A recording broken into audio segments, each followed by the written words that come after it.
Sisa rasa keton Kiamlan nang ati nisun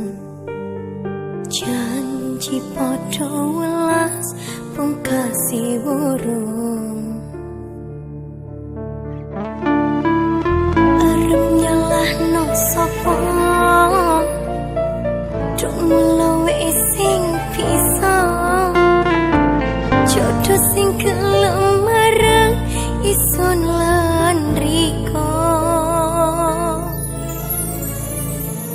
Yo wis kudu dingerteni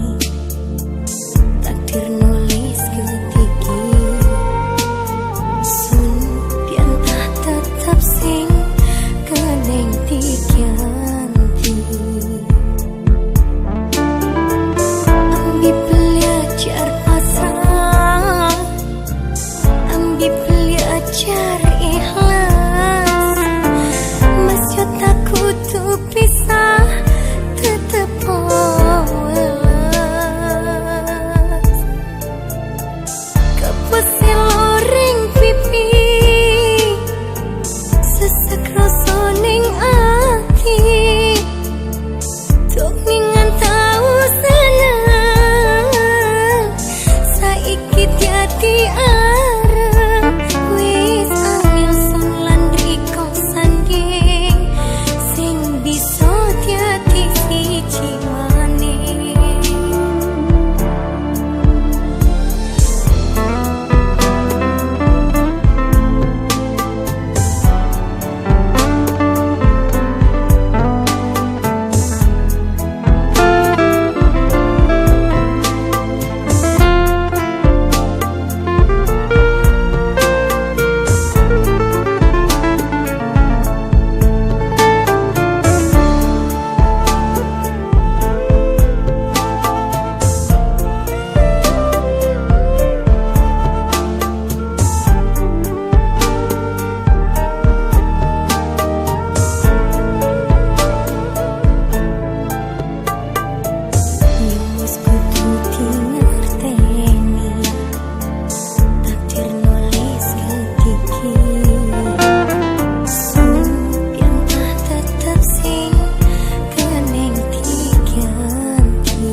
Hati